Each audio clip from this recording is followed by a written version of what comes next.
நாளின் காலை ஆராதனைக்கு ஆரம்பமாக நாம் யாவரும் தலை வணங்கி ஆண்டவரை நோக்கி ஜெபம் செய்வோம்.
மகா பரிசுத்தமும் அன்பும் நிறைந்த பரம தந்தையே, இந்த மகிழ்ச்சியான காலை வேளைக்காக, நீர் தந்த இந்த நல்ல ஆராதனை வேளைக்காக உமக்கு நன்றி செலுத்துகிறோம்.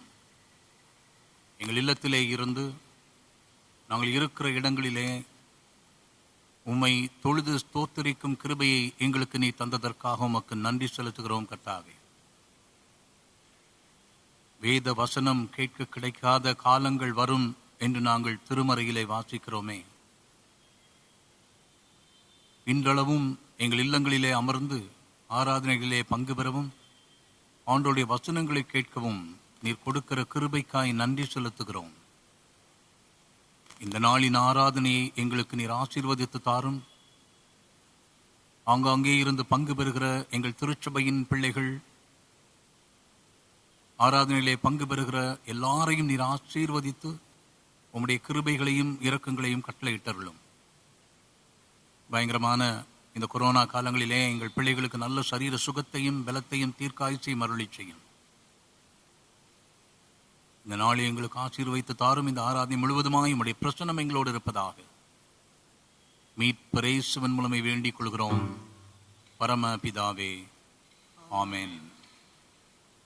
நாம் ஆண்டவருடைய நாமத்துக்கு மகிமையாகவும் இந்த நாளின் ஆராதனைக்கு ஆரம்பமாகவும் கீதங்களும் கீர்த்தனைகளும் 397, பாமாலை 253 பாடுவோம். கர்த்தாவே யுக யுகமாய் எம் துணை ஆகினீர். கீதங்கள் 397, பாமாலை 253.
பாவம் இல்லை என்போமானால் நம்மை நாமே வஞ்சிக்கிறவர்களாயிருப்போம். சத்தியம் நமக்குள் இராது. நம்முடைய பாவங்களை நாம் அறிக்கையிட்டால் பாவங்களை நமக்கு மன்னித்து எல்லா அநியாயத்தையும் நீக்கி நம்மை சுத்திகரிப்பதற்கு கர்த்தர் உண்மையும் நீதியும் உள்ளவராயிருக்கிறார். பிரியமான சபையோரே, நம்முடைய பரமபிதாவாகிய சர்வ வல்லமையுள்ள தேவனுடைய அளவில்லாத தயவினாலும் இரக்கத்தினாலும் பாவ மன்னிப்பை பெறுவதற்காக நாம் செய்த பலவிதமான பாவங்களையும் அக்கிரமங்களையும் அவர் சந்நிதியில் மாயமாய் மறைத்துக் கொள்ளாமல் பணிவும் தாழ்மையும் துக்கமும் கீழ்ப்படுதலும் உள்ள இருதயத்தோடு அறிக்கையிட வேத வசனம் பற்பல வாக்கியங்களை நம்மை ஏவுகிறது. நம்மை காலத்திலும் தேவனுக்கு முன்பாக நம்முடைய பாவங்களை மன தாழ்மையாய் அறிக்கையிட வேண்டுவதுமன்றி அவருடைய திருக்கரங்களினாலே நாம் பெற்றுக்கொண்ட மேன்மையான உபகாரங்களுக்காக ஸ்தோத்திரம் செலுத்தவும், மிகவும் சிறந்த அவருடைய புகழை பிரஸ்தாபம் பண்ணவும், அவருடைய மகா பரிசுத்த வசனத்தை கேட்கவும், நம்முடைய சரீரத்துக்கும் ஆத்மாவுக்கும் தேவையானவைகளுக்காக வேண்டிக் கொள்ளவும் நாம் கூடி வந்திருக்கிற தருணத்தில் பாவங்களை அறிக்கிடுவது நமது விசேஷித்த கடமையாயிருக்கிறது. ஆகையால் நீங்கள் யாவரும் சுத்த இருதயத்தோடும் தாழ்ந்த சத்தத்தோடும் பரம கிருபாசன தண்டையில் என்னுடனே கூட சேர்ந்து பொதுவான பாவ அறிக்கை ஜபத்தை ஏறெடுக்க உங்களை வேண்டிக் கொள்கிறேன். சேர்ந்து சொல்லுவோம். சர்வ வல்லமையும் மிகுந்த இரக்கமும் உள்ள பிதாவே,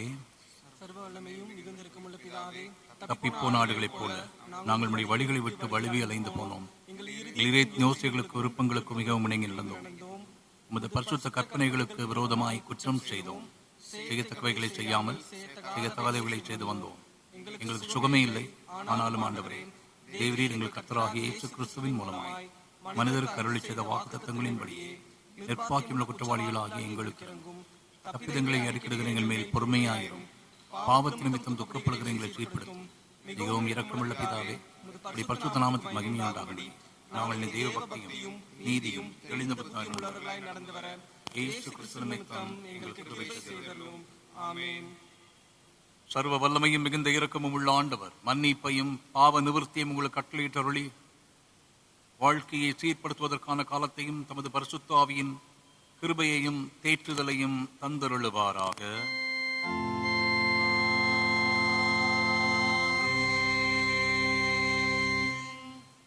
யாவரும் சேர்ந்து கர்த்தருடைய ஜெபத்தை சொல்லுவோம். பரமண்டலங்களில் இருக்கிற எங்கள் பிதாவே, ராஜ்யம் வருவதாக, சித்தம் பரமண்டலத்திலே செய்யப்படுகிறது போல பூமியிலேயும் செய்யப்படுவதாக. அன்றன்றுள்ள எங்கள் அப்பத்தை எங்களுக்கு இன்று தாரும். எங்களுக்கு விரோதமாய் குற்றம் செய்கிறவர்களுக்கு நாங்கள் மன்னிக்கிறது போல குற்றங்களை எங்களுக்கு மன்னியும். எங்களை சோதனைக்கு பிரவேசிக்க பண்ணாமல் தீமையை எங்களை ரசித்துக் கொள்ளும். ராஜ்யம் வல்லமை மகிமையும் நினைக்கும் உடையவர்களே. ஆமென். இந்த நாளுக்கான திருமறை பாடம் வாசிக்க கேட்போம். வாசிக்கும்படியாக தெரிந்து கொள்ளப்பட்ட திருமறை பகுதி மத்தேயு எழுதின சுவிசேஷம் 25ஆம் அதிகாரம் 14ஆம் வசனம் முதல் 29ஆம் வசனம் வரை. மத்தேயு 25ஆம் அதிகாரம்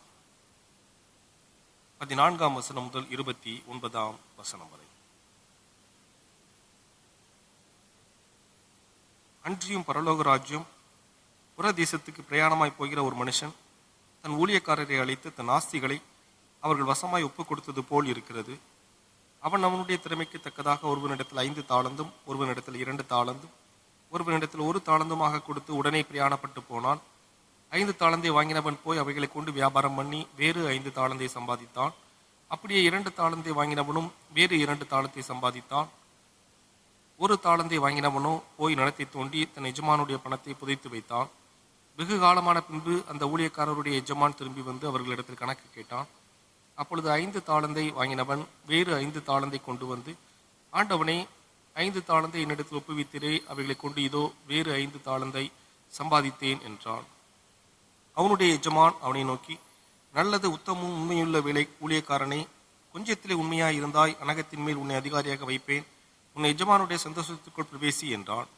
2 தாளந்தை வாங்கினவனும் வந்து, ஆண்டவனே, 2 தாளந்தை என்னிடத்தில் ஒப்புவித்தீரே, அவைகளை கொண்டு இதோ வேறு 2 தாளந்தை சம்பாதித்தேன் என்றான். அவனுடைய எஜமான் அவனை நோக்கி, நல்லது உத்தமும் உண்மையுள்ள ஊழியக்காரனே, கொஞ்சத்தில் உண்மையாய் இருந்தாய், அநேகத்தின் மேல் உன்னை அதிகாரியாக வைப்பேன், உன்னை எஜமானுடைய சந்தோஷத்துக்குள் பிரவேசி என்றான். ஒரு தாளந்தை வாங்கினவன் வந்து, ஆண்டவனே, நீர் விதைக்காத இடத்தில் அறுக்கிறவரும் தெளிக்காத இடத்தில் சேர்க்கிறவருமான கடினமுள்ள மனுஷன் என்று அறிவேன். ஆகையால் நான் பயந்து போய் உமது தாளந்தை நிலத்தில் புதைத்து வைத்தேன். இதோ உம்முடையதை வாங்கிக் கொள்ளும் என்றான். அவனுடைய எஜமான் பிரதியுத்தரமாக, பொல்லாதவனும் சோம்பலுமான ஊழியக்காரனே, நான் விதைக்காத இடத்தில் அறுக்கிறவன் என்றும் தெளிக்காத இடத்தில் சேர்க்கிறவன் என்றும் அறிந்திருந்தாயே. அப்படியானால் நீ என் பணத்தை காசுக்காரர் வசத்தில் போட்டு வைக்க வேண்டியதாய் இருந்தது. அப்பொழுது நான் வந்து என்னுடையதை வட்டியோடு வாங்கிக் கொள்வேனே என்று சொல்லி, அவனிடத்தில் இருக்கிற தாளந்தை எடுத்து 10 தாளந்து உள்ளவனுக்கு கொடுங்கள். உள்ளவன் அவனோ அவனுக்கு கொடுக்கப்படும், பரிபூரணமும் அடைவான். இல்லாதவனிடத்திலிருந்து உள்ளதும் எடுத்துக்கொள்ளப்படும் என்றார் என்பது. வாசிக்கும்படியாக தெரிந்து கொள்ளப்பட்ட திருமறை பகுதி வாசித்தாயிற்று. அறிவிப்புகள். 20/6/2021 ஞாயிறு. திருவசன தலைப்பு: வாணிபத்தில் கிறிஸ்தவ மதிப்பீடு. வசனம்: உபாகமம் 28:8 முன்பாகம். கர்த்தர் உன் களஞ்சியங்களிலும் நீ கையிடும் எல்லா வேலையிலும் உனக்கு ஆசீர்வாதம் கட்டளையிடுவார். உபாகமம் 28:8 முன்பாகம். வானமுதம் நடத்தும் முத்தெடுக்கவா வேதாகம தேர்வு ஜூலை 25ஆம் தேதி நடக்க உள்ளது. சிறுவர், வாலிபர், முதியோர் போன்ற பிரிவுகளின் கீழ் நடத்தப்பட உள்ளது. தேர்வு எழுத ஆர்வம் உள்ளோர் ஜூன் 27ஆம் தேதிக்குள்ளாக சபை ஊழியரிடம் தங்களுடைய பெயரை கொடுக்க கேட்டுக்கொள்கிறோம். பதிவு கட்டணம் ரூபாய் 60. இந்த வாரத்திலே தங்களுடைய பிறந்த நாளை கொண்டாடுகிற திருச்சபை மக்களின் பெயர்களை வாசிக்கிறேன். 20/6/21 Selvi Deepika, daughter of Thiru Sureshkumar. Selvan Divyan Kelvinkumar, son of Thiru doctor L Premkumar. Thirumathi Y Sudha. Thirumathi Isabella Ranjan Daniel. Thiru J John Suresh. Thirumathi Ruth Ravindran. Thirumathi J Gnanaselvi. Selvan Melvin Joel, son of Thiru Satish Devabalan. 21/6/21 Thirumathi Priyadharshini Ebenezer. Selvi S Miraclin Amritha, daughter of Thiru Simson Sigamani. Thiru Abraham. 22/6/21 Thiru A David Emmanuel Prince. Thiru Rex Anandaraj. 23/6/21 செல்வி செல்லா கிஃப்டா. திரு ஜே ஜெபமணி. 24/6/21 திரு எஸ் டேனி ஜாஷுவா. திரு ஏ Victor Das. திருமதி வசந்தா சந்தானம். 26/6/21 திருமதி Eben தம்பு. திரு சுரேஷ் பாபு. திரு எபனேஷர். செல்வி J ஜெயபுஷ்பம். செல்வி Nancy Jayasuba. இந்த வாரத்திலே தங்களுடைய திருமண நாளை கொண்டாடுகிற திருச்சபை மக்களின் பெயர்களை வாசிக்கிறேன். 20/6/21 திரு சந்திரகுமார், திருமதி சிந்தியா சந்திரகுமார் தம்பதியர். 25/6/21 திரு கே அகஸ்டின் டோரிக் ராஜேஷ், திருமதி ஏ ஹேமா ராஜேஷ் தம்பதியர். திரு சார்லஸ் ரிச்சர்ட்சன், திருமதி ஆஸ்மா சாந்தினி சார்லஸ் தம்பதியர். இந்த வாரத்திலே தங்களுடைய திருமண நாள் மற்றும் பிறந்த நாளை கொண்டாடுகிற திருச்சபை மக்களுக்காக குருவானவர் ஐயா அவர்கள் ஜெபித்து ஆசீர்வாதம் வழங்குவார்கள். இந்த வாரத்திலே தங்கள் பிறந்த நாட்களையும் திருமண நாட்களையும் காணுகிற திருச்சபையின் பிள்ளைகளுக்காக ஜெபம் செய்வோம். பரிசுத்தமும் அன்பும் நிறைந்த பரம தந்தையே, நாட்களையும் காலங்களையும் வருடங்களையும் கூட்டித் தருகிற அன்பின் ஆண்டவர் நீர். நாங்கள் நிர்மூலமாகாமல் இருக்கிறது உம்முடைய சுத்த கிருபை. இந்த வாரத்திலே தங்கள் பிறந்த நாட்களையும் திருமண நாட்களையும் காணுகிற எங்கள் திருச்சபையின் பிள்ளைகள் ஒவ்வொருவரையும் உம்முடைய கரத்திலே தாழ்த்தி தருகிறோம். ஒவ்வொருவரையும் ஆசீர்வதியும். இந்த புதிய ஆண்டு உம்முடைய பிள்ளைகளுக்கு ஆசீர்வாதமும் நிறைவுமான ஆண்டாகிருக்க நீர் அருள் புரிய வேண்டுமாய் வேண்டிக் கொள்கிறோம். பிறந்த நாளை காணுகிற உம்முடைய பிள்ளைகள் இந்த புதிய ஆண்டிலே புதிய ஆசீர்வாதங்களையும் நன்மைகளையும் பெற்றுக்கொள்ள கிருபை அருளும். திருமண நாளை காணுகிற தம்பதிகளையும் அவர்களுடைய குடும்பங்களையும் ஆசீர்வதியும். குடும்பத்தின் ஒவ்வொரு அங்கத்தினருக்கும் உம்முடைய ஆசீர்வாதங்களை நிறைவாய் தந்து இந்த புதிய ஆண்டு திருமண நாளை காணுகிற தம்பதிகளுக்கும் குடும்பத்தினருக்கும் ஆசீர்வாதமான ஆண்டாயிருக்க நீர் அருள் புரியும். காத்துக்கொள்ளும். ஜீவன் சுகம் பலனை நிறைவாய் கொடும். எல்லா நன்மைகளையும் கிருபைகளையும் ஒவ்வொருவருக்கும் அருளி செய்யும். மீட்பெரும் அருமை இரட்சகரும் ஆகிய இயேசு கிறிஸ்துவின் மூலமே வேண்டிக் கொள்கிறோம் பரமபிதாவே. இந்த வாரத்திலே தங்களுடைய பிறந்தநாள் மற்றும் திருமண நாளை ஆசரிக்கிற திருச்சபை மக்களுக்காக கொடுக்கப்படுகிற வாக்குத்தத்த வசனம் சங்கீதம் 121:5. கர்த்தர் உன்னை காக்கிறவர், கர்த்தர் உன் வலது பக்கத்திலே உனக்கு நிழலாய் இருக்கிறார். கர்த்தர் உன்னை காக்கிறவர், கர்த்தர் உன் வலது பக்கத்திலே உனக்கு நிழலாய் இருக்கிறார். சங்கீதம் 121:5.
ஜெபம் செய்வோம். எங்கள் கன்மலையும் மீட்பருமாகிய கர்த்தாவே,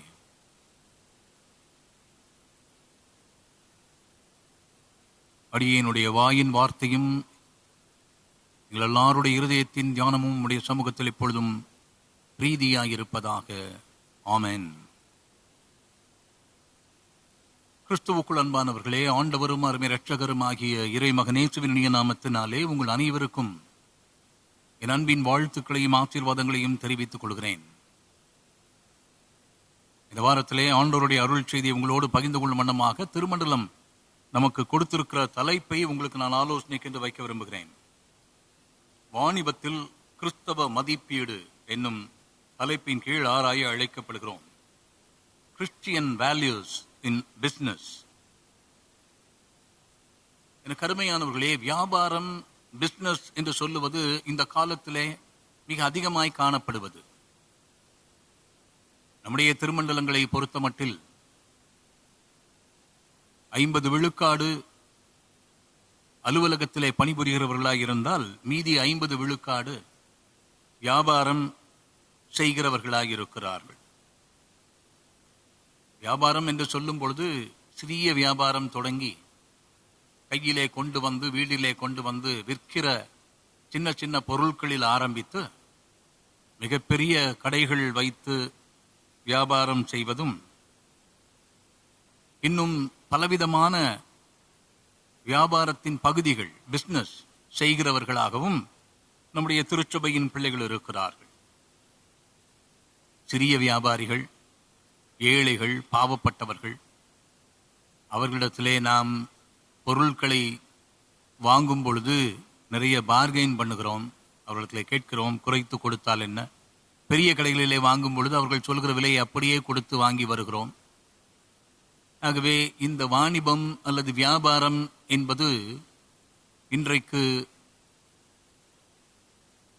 ஒருவேளை ஏழைகளுக்கு ஒன்றுமில்லாமல் பெரிய பணக்காரர்களுக்கும் பெரிய கடைகளை வைத்திருப்பவர்களுக்கும் அது லாபகரமாக இருக்குமோ என்று எண்ண தோன்றுகிறது.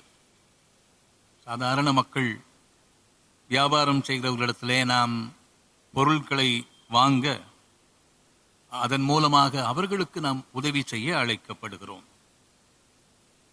இந்த வாணிபம் அல்லது வியாபாரம் என்று சொல்லும் பொழுது அதிலே கிறிஸ்தவ மதிப்பீடு என்ற ஒரு தலைப்பை நாம் பார்க்கிறோம். கிறிஸ்டியன் வேல்யூஸ் இன் பிசினஸ். என்னுடைய தொழிலிலே அல்லது என்னுடைய வியாபாரத்திலே, என்னுடைய வாணிபத்திலே ஒரு கிறிஸ்தவனாக நான் எப்படி வாணிபம் செய்வது, வியாபாரம் செய்வது, அல்லது என்னுடைய பிசினஸை நான் நடத்துவது? மற்றவர்கள் செய்கிற பிசினஸுக்கும் கிறிஸ்தவர்கள் செய்கிற பிசினஸுக்கும் வித்தியாசம் வேண்டுமோ என்று கேட்டால் ஆம் என்று நான் சொல்லுவேன். ஏனென்றால் கிறிஸ்தவ மதிப்பீடுகள் முற்றிலும் வித்தியாசமானவை. இந்த உலகத்திலே லாபத்திற்காக வாணிபம் செய்கிறவர்கள் இருக்கிறார்கள். நாம் வாழ வேண்டும் என்று வாணிபம் செய்பவர்கள் இருக்கிறார்கள். ஆனால் மற்றவர்களுக்கு உதவுவதன் மூலமாக நமக்கு கிடைக்கிற லாபத்தை பெற்றுக்கொள்ள வேண்டும் என்கிற ஒரு தன்மை கிறிஸ்தவ தன்மையாய் மாறுகிறது. இன்றைக்குள்ள 3 பாடங்களிலும் 3 கருத்துக்களை உங்களோடு நான் பகிர்ந்து கொள்ள விரும்புகிறேன். உபாகமம் 28ஆம் அதிகாரத்தின் முதல் 14 வசனங்கள் இந்த நாளிலே நாம் முதலாவது பாடமாக வாசிக்க வேண்டிய பகுதி. உபாகமம் 28ஆம் அதிகாரத்தை ஆக்கியோன் இப்படி ஆரம்பிக்கிறார். இந்த 28ஆம் அதிகாரத்திலே இன்று நான் உனக்கு விதிக்கிற உன் தேவனாகிய கர்த்தருடைய கட்டளைகளின்படி எல்லாம் செய்ய நீ கவனமாய் இருக்கும்படிக்கு அவர் சத்தத்துக்கு உண்மையாய் செவி கொடுப்பாயானால். கர்த்தருடைய கற்பனைகள் அல்லது அவருடைய சத்தத்திற்கு கீழ்ப்படிதல். முதலாவதாக கற்பனைக்கு கீழ்ப்படிவதன் மூலமாக வியாபாரத்தில் நேர்மையை பார்க்க.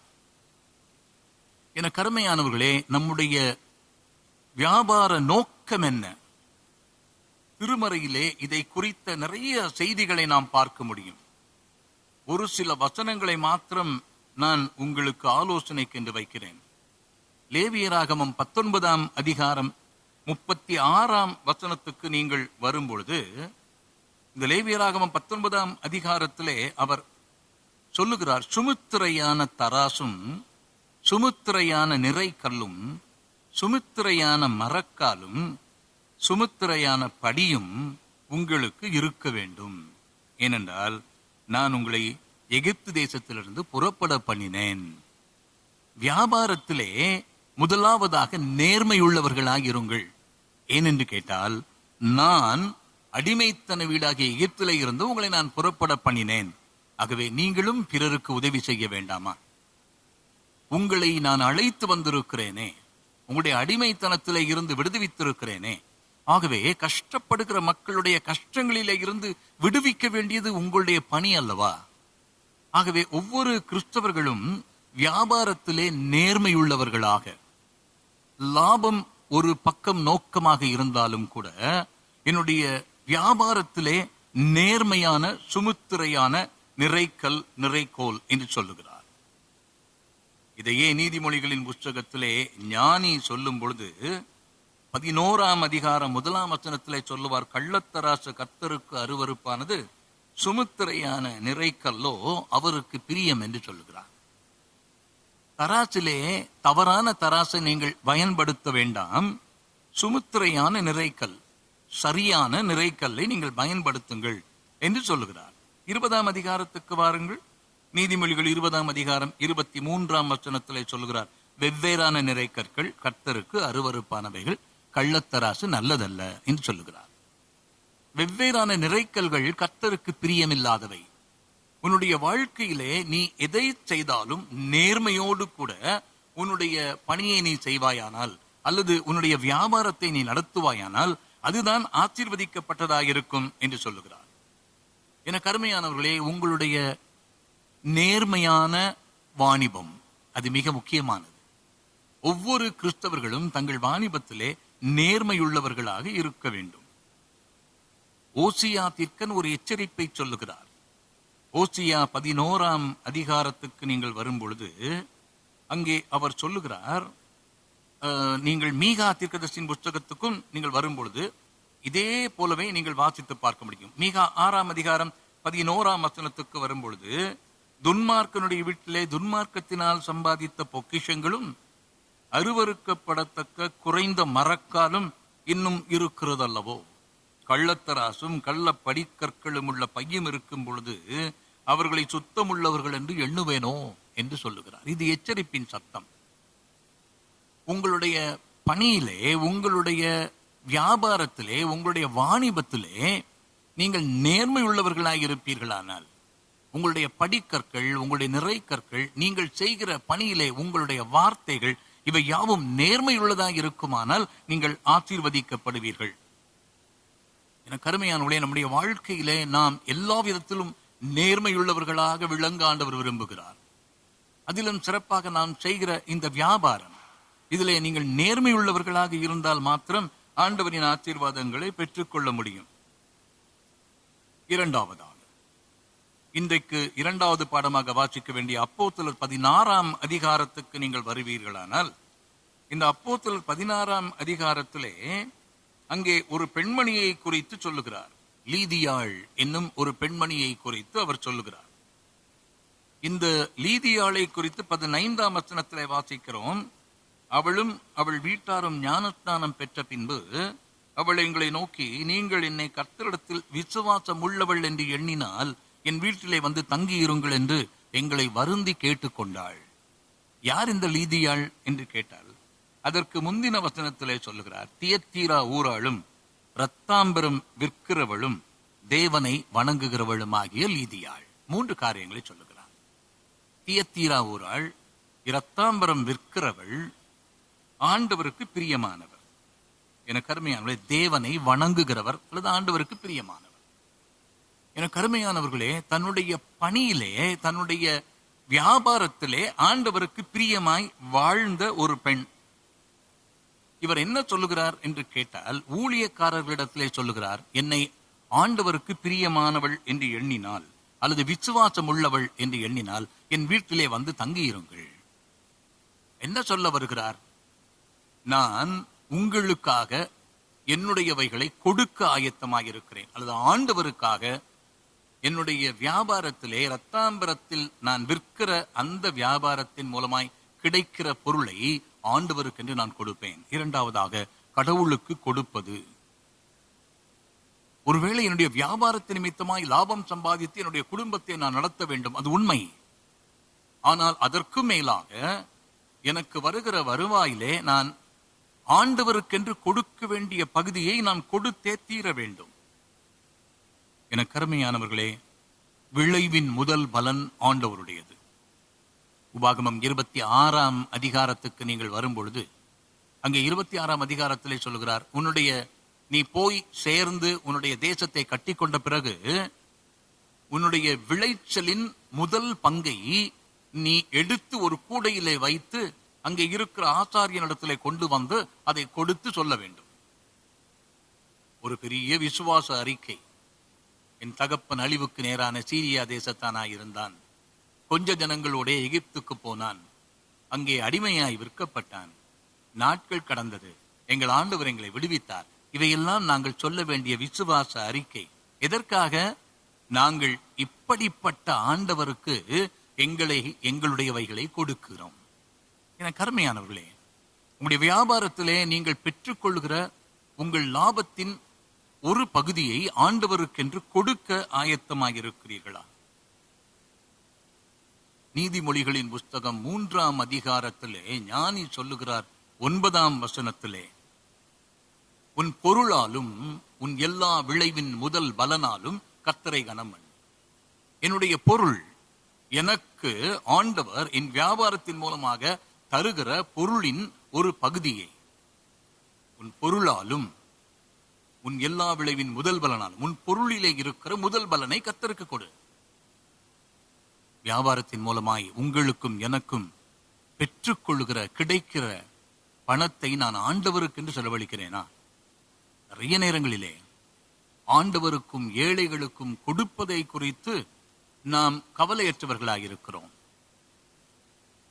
அநேக காலங்கள் ஆராதனைகள் நடக்கவில்லை, நாம் காணிக்கை கொடுக்கவில்லை. எங்கே கொடுக்க போகிறோம், எப்படி கொடுக்க போகிறோம் தெரியவில்லை. ஆனால் ஒரு நாளும் ஆண்டவருக்கு நாம் கடன் வைக்கக்கூடாது. ஏழைக்கு இறங்குகிறவன் கர்த்தருக்கு கடன் கொடுக்கிறான், அவன் கொடுத்ததை அவன் திரும்ப கொடுப்பார் என்று ஞானி சொல்லுகிறார். என் வாழ்க்கையிலே நான் ஆண்டவருக்கு கொடுக்க வேண்டியதை அவ்வப்போது நான் கொடுக்க வேண்டும். என் ஆலயத்திலே ஆகாரம் உண்டாயிருக்கும்படி தசமபாகங்களை எல்லாம் பண்டகசாலையிலே கொண்டு வாருங்கள். அப்பொழுது நான் வானத்தின் பலகணிகளை திறந்து இடம் கொள்ளாமல் போக மட்டும் உங்கள் மேல் ஆசீர்வாதத்தை வருஷிக்க மாட்டேனோ என்று இதனாலே என்னை சோதித்து பாருங்கள் என்று சேனைகளின் கர்த்தர் சொல்லுகிறார். மல்கியா தீர்க்கதரிசி 3ஆம் அதிகாரம் 10ஆம் வசனத்திலே சொல்லுகிறார். என் ஆண்டவருடைய ஆலயத்திலே ஆகாரம் உண்டாகியிருக்கும்படி என் ஆண்டவருடைய ஆலயத்துக்கு என்னிலே இருக்கிற மேன்மையான பொருட்களையும் எனக்கு வியாபாரத்தின் மூலமாய் கிடைக்கிற பணத்தையும் அதன் ஒரு பகுதியையும் நான் ஆண்டவருக்கென்று கொடுக்க வேண்டும். எனக்கு அருமையானவர்களே, ஆண்டவருக்கு கொடுப்பது கிறிஸ்தவ மதிப்பீடு. வாணிபத்திலே, கிறிஸ்தவ மதிப்பீட்டிலே முதன்மையாக நான் சொன்னேன், வியாபாரத்திலே நேர்மை, வியாபாரத்திலே ஆண்டவருக்காய் கொடுப்பது.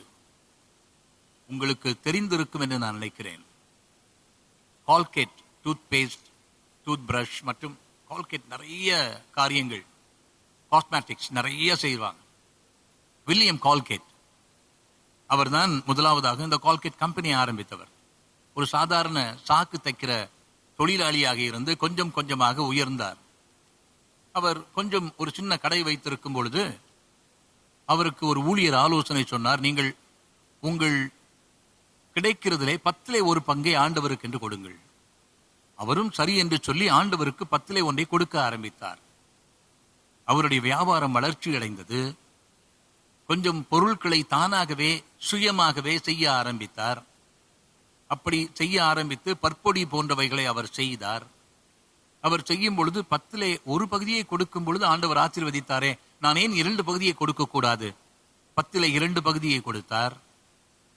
நாட்கள் கடந்தது, ஆண்டவர் அவரை ஆசீர்வதித்தார். மிகப்பெரிய தொழிலதிபராக மாறினார். 10% 4%, 5%, நிறைவாக அவருடைய பிசினஸ்ல 9% ஆண்டவருக்கென்று கொடுத்தார் என்று சரித்திரம் சொல்லுகிறது. வில்லியம் கால்கேட், உலகம் முழுவதும் கால்கேட் என்ற பிராண்ட் எல்லாருக்கும் தெரியும். ஆண்டவருக்காக கொடுத்ததுனாலே பெற்றுக்கொண்ட ஆசீர்வாதம். உங்களுடைய பிசினஸ், உங்களுடைய வியாபாரம் பெருகுவதற்கு ஆண்டவருக்கு கொடுங்கள், பெற்றுக்கொள்வீர்கள். மூன்றாவதாக ஒரே ஒரு காரியத்தை நான் சொல்லி முடிக்கிறேன். மத்தேயு எழுதின நற்செய்தி நூல் 25ஆம் அதிகாரம், இந்த நாளின் நற்செய்தி பகுதி. மத்தேயு 25ஆம் அதிகாரத்திலே தாலந்துகளின் உவமை என்று நாம் சொல்லுவோம். 5 தாலந்து, 2 தாலந்து, 1 தாலந்தை கொடுத்து விட்டு எஜமான் வெளியே புறப்பட்டு செல்லுகிறார். சில நாட்கள் கழித்து திரும்பி வருகிறார். வந்து கொடுத்த பணத்தை திரும்பி கேட்கிறார். 5 தாலந்தை பெற்றுக்கொண்டவர் வந்து எஜமானிடத்திலே சொல்லுகிறார், எஜமானனே, 5 தாலந்தை கொடுத்தீர், நான் வேறொரு 5 தாலந்தை சம்பாதித்திருக்கிறேன். அழகான பதில் சொல்லுகிறார். நல்லது, உத்தமமும் உண்மையும் உள்ள ஊழியக்காரனே. 2 தாலந்தை வாங்கினவர் சொல்லுகிறார், 2 தாலந்தை வாங்கி வந்தேன், அதை இன்னும் 2ஆக மாற்றினேன். நல்லது, உத்தமமும் உண்மையும் உள்ள ஊழியக்காரனே. 1 தாலந்தை பெற்றுக்கொண்டவர் சொல்லுகிறார், நீர் கடினமான மனுஷன், விதைக்காத இடத்திலே அறுக்கிறவர், தெளிக்காத இடத்திலே சேர்க்கிறவர். ஆகவே நீர் கொடுத்த அந்த 1 தாலந்தை நான் புதைத்து வைத்தேன். பொல்லாதவனும் சோம்பலுமான ஊழியக்காரனே. மூன்றாவதாக, சோம்பல் நீங்கி பொறுப்போடு வியாபாரம் செய்ய அல்லது வியாபாரத்திலே உண்மையாயிருக்க, சோம்பேறித்தனங்களை விடுத்து பொறுப்போடு பணி செய்வதன் மூலமாக என்னுடைய வியாபாரத்திலே நான் உண்மையுள்ளவனாய் இருக்க வேண்டும். நல்லது, உத்தமமும் உண்மையும் உள்ள ஊழியக்காரனே என்று சொல்லுகிறார். என கருமையானவர்களே, நீங்கள் செய்கிற எந்த விதமான வியாபாரமானாலும் சரி, எந்த விதமான பணியானாலும் சரி, அதிலே நீங்கள் உண்மையுள்ளவர்களாய் இருக்க வேண்டும் என்று ஆண்டவர் விரும்புகிறார். என் வாழ்க்கையிலே ஒருவேளை நான் ஒரு ஆண்டவருடைய ஊழியனாய் இருக்கும் பொழுது என்னுடைய ஊழியத்திலே நான் ஆண்டவருக்கு உண்மையுள்ளவனாய் இருக்க வேண்டும். எனக்கு கொடுத்த என் திருச்சபையின் மக்களுக்கு நான் உண்மையுள்ளவனாய் இருக்க வேண்டும். என்னை சுற்றி இருக்கிற மக்களுக்கு நான் உண்மையுள்ளவனாய் இருக்க வேண்டும். இந்த உண்மை ஆண்டவர் என்னிடத்தில் எதிர்பார்க்கிற காரியம். ஏனென்றால் ஆண்டவர் உண்மையுள்ளவராய் இருந்தார். நானே வழியும் நானே சத்தியமும் என்று சொல்லுகிறார். இந்த சத்தியம் என்பது உண்மை என்ற வார்த்தை. நானே சத்தியம், நானே ஜீவன் என்று ஆண்டவர் சொல்லுகிறார். ஆகவே உண்மையுள்ள ஆண்டவருடைய பிள்ளைகளாக என்னுடைய தொழிலிலும் என்னுடைய வியாபாரத்திலும் நான் உண்மையுள்ளவனாய் வாழ வேண்டும். ஆண்டவர் அவருடைய பிள்ளைகளுக்கு கொடுத்த பணிகளை அவர்கள் சிறப்பாய் செய்தார்கள். கொரிந்தியருக்கு எழுதின 1ஆம் நிருபம் 4ஆம் அதிகாரத்திலே பவுலடிகளார் மிக தெளிவாய் சொல்லுகிறார். 1 கொரிந்தியர் 4ஆம் அதிகாரம் 12ஆம் வசனத்திலே, எங்கள் கைகளினாலே வேலை செய்து பாடுபடுகிறோம் என்று சொல்லுகிறார். எங்கள் கைகளினாலே வேலை செய்து பாடுபடுகிறோம். என கருமையானவர்களே, என்னுடைய வாழ்க்கையிலே நான் உண்மையாய் செய்கிற பணியின் மூலமாக ஆண்டவருடைய ஆசீர்வாதங்களை பெறுவேன். நான் உண்மையுள்ளவனாய் இருந்தால் ஆண்டவர் கீழ்கண்ட ஆசீர்வாதங்களை எல்லாம் எனக்கு தருவார் என்று உபாகமம் 28 அதிகாரத்திலே வாசிக்க கேட்டோம். எனக்கு அருமையானுடைய ஆண்டவர் உண்மை உள்ளவர்களுக்கு செவி சாய்க்கிறார். பவுலடிகளார் கூடார தொழில் தான் செய்து கொண்டு வந்தார். அந்த தொழிலை அவர் எப்படி செய்தார் என்று நீங்கள் கேட்பீர்களானால், அவர் தெசலோனிக்கேயருக்கு எழுதின நிருபத்திலே தம்முடைய பிள்ளைகளுக்கு அவர் இப்படி சொல்லுகிறார். 2 தெசலோனிக்கேயர் 3 அதிகாரம் 8 வசனத்திலே சொல்கிறார், ஒருவனிடத்திலும் இலவசமாய் சாப்பிடாமலும் உங்களில் ஒருவனுக்கும் பாரமாயிராதபடிக்கு இரவும் பகலும் பிரயாசத்தோடும் வருத்தத்தோடும் வேலை செய்து சாப்பிட்டோம். என்ன வேலை செய்தார் பவுலடிகளார்? கூடார தொழில் செய்தார். கூடாரங்களை செய்து அவைகளை விற்று வந்தார். அது ஒரு நல்ல தொழில், ஒரு நல்ல வியாபாரம். அதன் மூலமாக அவர் போஷிக்கப்பட்டார். எனக்கு அருமையானுடைய நம்முடைய வாழ்க்கையிலே ஆண்டவர் எனக்கு ஏதோ ஒரு பிசினஸை கொடுத்திருக்கிறார். அந்த பிசினஸ்லே நான் உண்மையுள்ளவனாய் இருக்க வேண்டும். நிறைய நேரங்களிலே நம்மை பார்த்து சொல்லுகிறார்கள், நீங்கள் உண்மையுள்ளவர்களாய் இல்லை, ஆகவே இதை எங்களுக்கு நிறைவாய் நீங்கள் செய்து தரவில்லை. நிறைய இடங்களிலே நமக்காக வேலை செய்கிறவர்கள் சரியாக வேலை செய்யாமல் இருக்கும் பொழுது நமக்கு கவலை வருகிறது. என கருமையானவர்களே, பவுலடிகளார் சொல்லுகிறார், நாங்கள் பிரயாசத்தோடு வேலை செய்தோம் என்று சொல்லுகிறார். தீமோத்தேயுவுக்கு தன்னுடைய உத்தம குமாரனுக்கு அவர் ஆலோசனை சொல்லும் பொழுது 2 தீமோத்தேயு 2 அதிகாரம் 6 வசனத்திலே இப்படி சொல்லுகிறார், பிரயாசப்பட்டு பயிரிடுகிறவன் பலனில் முந்தி பங்கடைவான் என்று சொல்லுகிறார். பங்கடைய வேண்டும் என்று சொல்லப்படுது. பிரயாசப்படும் பொழுது அல்லது உண்மையாய் பணிபுரியும் பொழுது நீங்கள் ஆசீர்வாதம் பெறுவீர்கள். உங்களுடைய பிசினஸ் எப்படிப்பட்டது? நீங்கள் செய்கிற வியாபாரம் எப்படிப்பட்டது? நீங்கள் உண்மையுள்ளவர்களாய் இருந்தால் அதன் மூலமாக நீங்கள் பலனை பெறுவீர்கள் என்று சொல்லுகிறார். உங்கள் வார்த்தைகள் உண்மையுள்ளவைகளா? உங்கள் வாழ்க்கை உண்மையுள்ளதா? என கருமையான தேவ ஜனமே, ஆண்டவர் உங்களுக்கும் கொடுத்திருக்கிற இந்த வியாபாரத்திலே உண்மை உள்ளவர்களாய் நாம் வாழும் பொழுது, அல்லது எனக்கு எந்த பணியை கொடுத்திருந்தாலும் அந்த பணியிலே நான் உண்மை உள்ளவனாய் இருக்கும் பொழுது நான் நிறைவான ஆசீர்வாதங்களை பெறுவேன். எந்த பணியிலும் ஆண்டவருடைய கற்பனைகளுக்கு கீழ்ப்படிந்து நேர்மையோடு பணி செய்வோம். எந்த பணி நமக்கு கிடைத்தாலும் அதன் மூலமாய் வருகிற வருவாயிலே ஆண்டவருக்கென்று மேன்மையானவைகளை கொடுப்போம். ஆண்டவர் எனக்கு எந்த பணியை கொடுத்தாலும் எந்த வியாபாரத்தை கொடுத்திருந்தாலும் அதிலே நான் உண்மையுள்ளவனாய் இருந்து ஆண்டவரின் ஆசீர்வாதங்களை பெற்றுக்கொண்டால் ஆண்டவருடைய நிறைவான கிருபை நம்மோடு கூட இருக்கும். ஆண்டவர் தாமே நம் அனைவரையும் ஆசீர்வதிப்பாராக. ஆமென். நம்முடைய விசுவாசத்தை நாம் யாவரும் சேர்ந்து அறிக்கை செய்வோம்.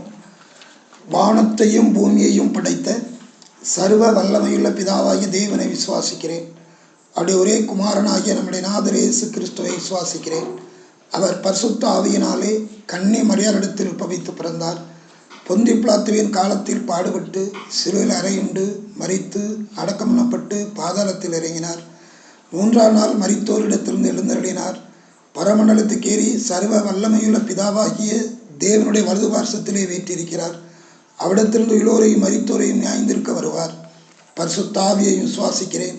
பொதுவாயிருக்கிற பரிசுத்த சபையும் பரிசுத்தவானுடைய ஐக்கியமும் பாவ மன்னிப்பும் சரீர உயிர்த்தெழுதலும் நித்திய ஜீவனம் உண்டென்று விசுவாசிக்கிறேன். ஆமென். ஜெபம் பண்ண கடவோம். எங்கள் அன்பின் பிதாவே, இந்த புதிய வாரத்துக்காக உமக்கு நாங்கள் நன்றி சொல்கின்றோம். ஜூன் மாதத்தின் 3வது ஞாயிற்றுக்கிழமைக்காக உமக்கு தோத்திரம். கர்த்தாவே, கடந்த நாட்களெல்லாம் எங்களை கண்ணின் மணி போல நீர் பாதுகாத்தீர். உம்முடைய அன்பின் கிருபையால் எங்களை மூடி மறைத்து கொண்டீர். பொல்லாப்புக்கும் தீமைக்கும் எங்களை விலக்கி பாதுகாத்தீர். உம்முடைய தெய்வீக கிருபை எங்களை சூழ்ந்து கொண்ட அன்புக்காக உமக்கு நாங்கள் நன்றி சொல்கின்றோம். இந்த நாளின் காலை வேளையிலும் உம்முடைய சந்நிதியிலே ஆண்டவரை குடும்பமாக உட்கார்ந்து உம்மை ஆராதிக்கும் பாக்கியத்தை தந்தீர். இந்த ஜூன் மாதத்தின் 3வது ஞாயிற்றுக்கிழமையிலும் உம்முடைய திருவார்த்தைகளை கேட்கவும் உமக்கென்று எங்களை அர்ப்பணிக்கவும் ஆண்டவர் அருள் செய்த எல்லா கிருபைகளுக்காக உமக்கு தோத்திரம்.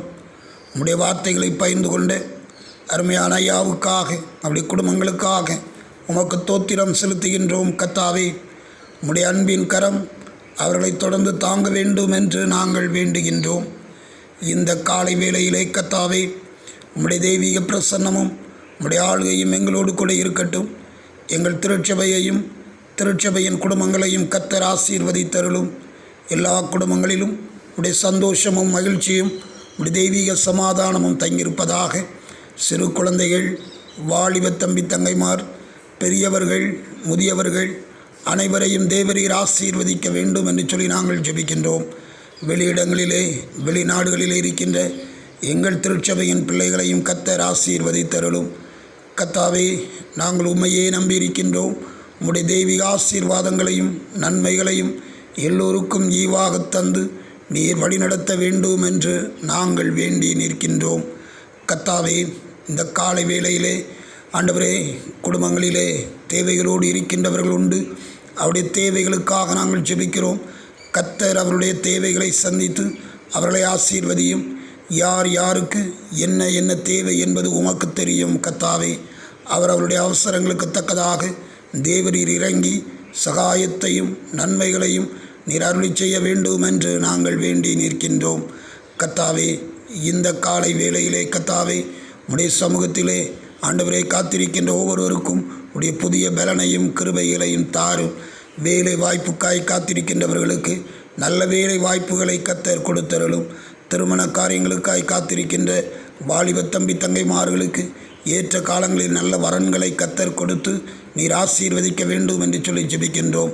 பெற்றோர் பிள்ளைகளுக்காக என்னென்ன காரியங்களை முயற்சி செய்கின்றார்களோ அத்தனை நன்மையான காரியங்களையும் நீர் வாய்க்கச் செய்ய வேண்டும் என்று நாங்கள் இந்த காலை வேளையிலே வேண்டுகின்றோம். கர்த்தாவே, இந்த காலை வேளையிலே பலவீனமாக இருக்கின்றவர்கள் மற்றும் சரீர பலவீனத்தோடு காணப்படுகின்றவர்கள் அனைவருக்காக ஜெபிக்கிறோம். அனைவரையும் கர்த்தர் காத்து சுகத்தையும் பலனையும் தந்து நீர் வழிநடத்தும்படிக்காக நாங்கள் ஜெபிக்கிறோம். மனதிலும் சரீரத்திலும் ஆரோக்கியத்தை இழந்து தவிக்கின்றவர்களுக்கு உடைய புதிய உற்சாகத்தையும் பலனையும் இந்த காலை வேளையிலே கர்த்தாவே நீங்கள் அருள் செய்ய வேண்டும் என்று நாங்கள் வேண்டுகின்றோம். இந்த காலை வேளையிலே எங்கள் நெல்லை திருச்சபைக்காக ஜெபிக்கிறோம். திருச்சபையின் பணிவிடைகளுக்காக ஜெபிக்கிறோம். திருச்சபைகளை பணியாற்றுகின்ற குருக்களுக்காக ஊழியர்களுக்காக உமக்கு தோத்திரம் செலுத்துகின்றோம். கர்த்தாவே, எங்கள் நெல்லை திருமண்டலத்திலே இருக்கின்ற அனைத்து திருச்சபைகளுக்காக திருச்சபையின் மக்களுக்காக ஜெபிக்கிறோம்.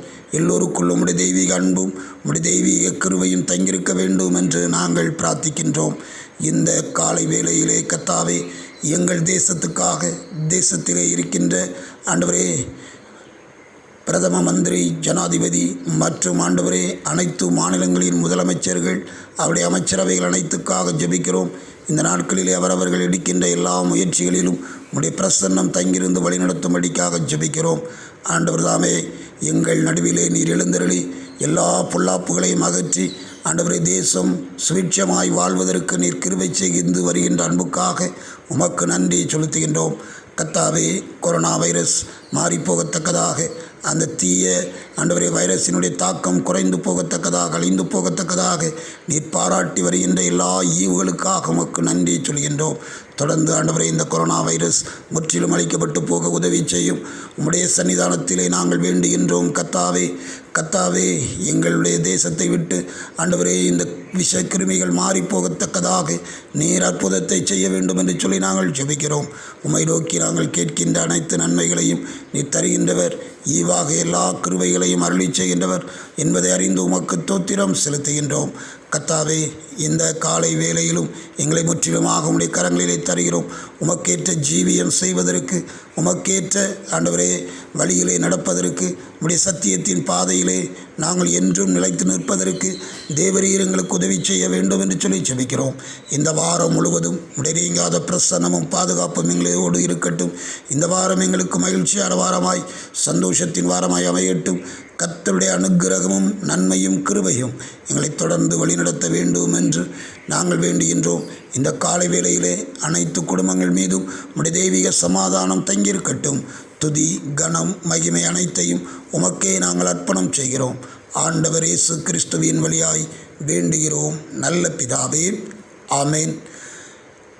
தேவனுடைய கிருபைக்கும் பராமரிப்புக்கும் உங்களை புவிக்கிறோம். கர்த்தர் உங்களை ஆசீர்வதித்து காக்க கடவர். கர்த்தர் தம்முடைய திருமுக பிரகாசத்தை உங்கள் மீது வீசச் செய்து இப்பொழுதும் எப்பொழுதும் உங்களுக்கு சந்தோஷம், சமாதானம், நீடிய சுகவாழ்வு கட்டளையிட கடவர்.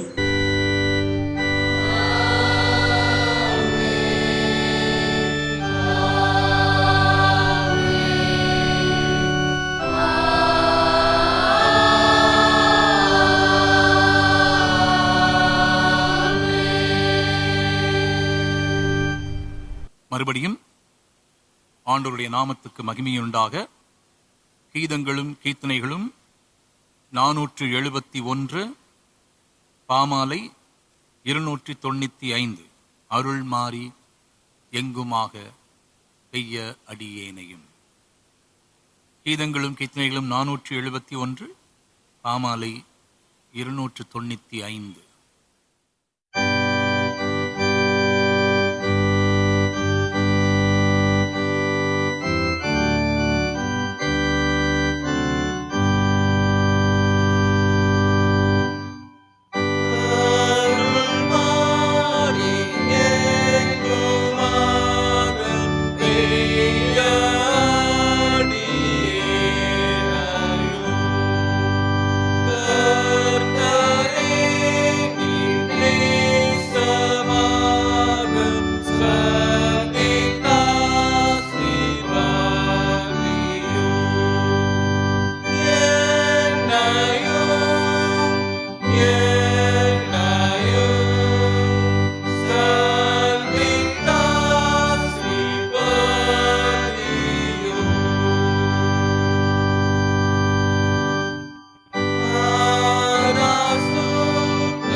கர்த்தர் உங்களோடு இருப்பாராக. அவர் உமது ஆவியோடும் இருப்பாராக. அனைவருக்கும் வாழ்த்துக்கள். இந்த வாரம் முழுவதும் ஆண்டவரின் கரம் நமக்கு துணையாக இருந்து வழிநடத்தும். ஆமென்.